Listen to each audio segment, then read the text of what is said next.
Mindfulness is what brought Buddha enlightenment.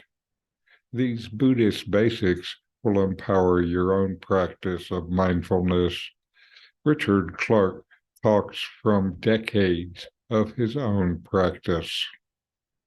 Now, today, what I want to talk about is part of the Buddhist teaching that he stressed. It's also something that is, I think, misunderstood by a lot of people. Uh, the Buddha talked about uh, something called dukkha. And dukkha is often mistranslated as suffering. And I know with my wife, when we were dealing with this kind of stuff, she was saying, I don't know about life being full of suffering. My life is pretty good. I like it. And so she had trouble with the idea that life is full of suffering because her life wasn't full of suffering. But the Buddha introduced the idea of dukkha in his first noble truth. And he said life is dukkha, but dukkha doesn't really mean suffering the way that is translated. It dukkha indicates something that is not satisfying. It might indicate suffering or pain, but a deeper meaning is unsatisfactory.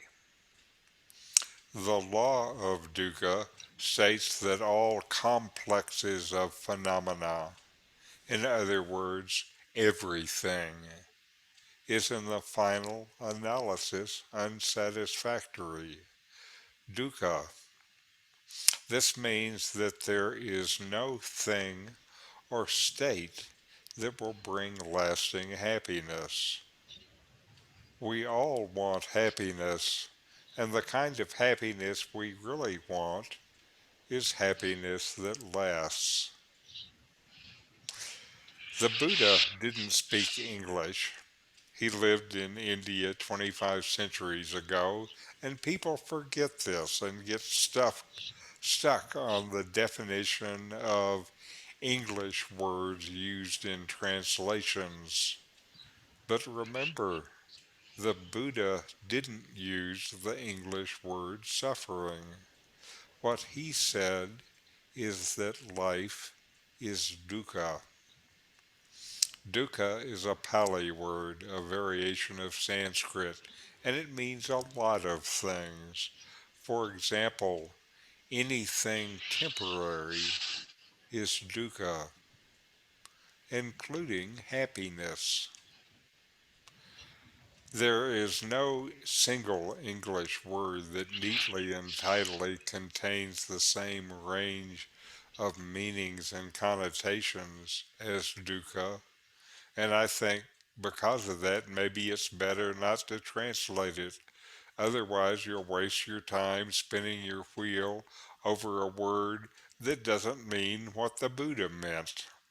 So throw out suffering, stress, dissatisfaction, and go back to dukkha. Do this even if, especially if you don't understand what dukkha means.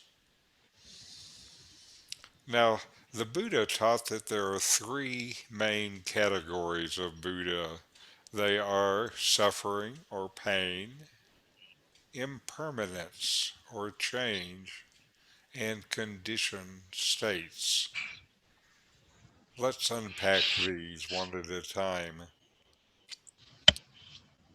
Suffering and or pain, ordinary suffering is one form of dukkha.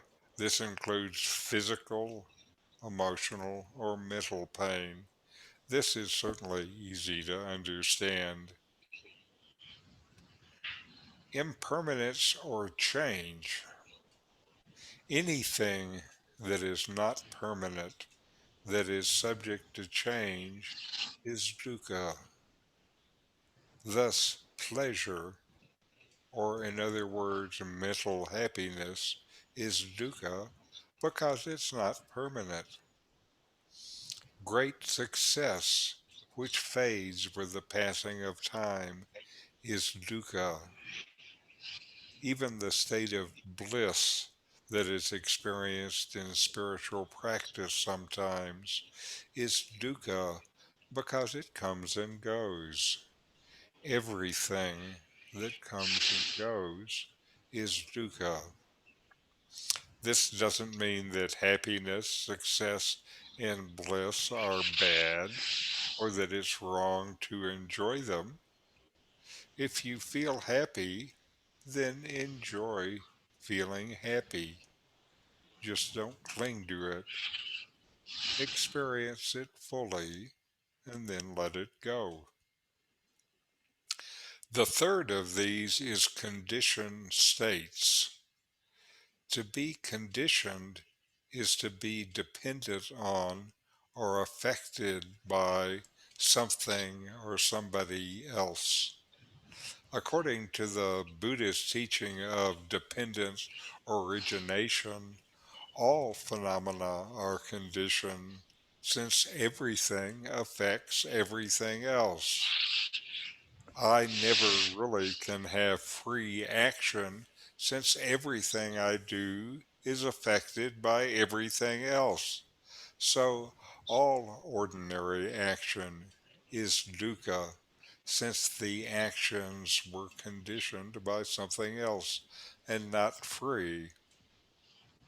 This is a hard part about the teachings of dukkha to understand, but it's important in understanding what the Buddha learned and taught. This conditioning is something that you can overcome with mindfulness.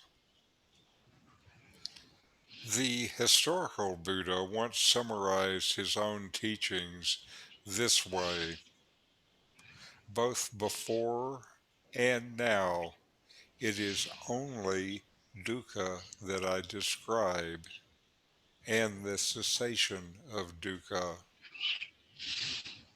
Buddhism will never be clearly understood unless you grasp the deeper meaning of dukkha. Note that the Buddha talks about the cessation of dukkha. How can something that affects everything, dukkha, be overcome? We'll talk more about that later. You want deeper meditation, more peace, more happiness. Subscribe now to continue to find ways to get more from your meditation.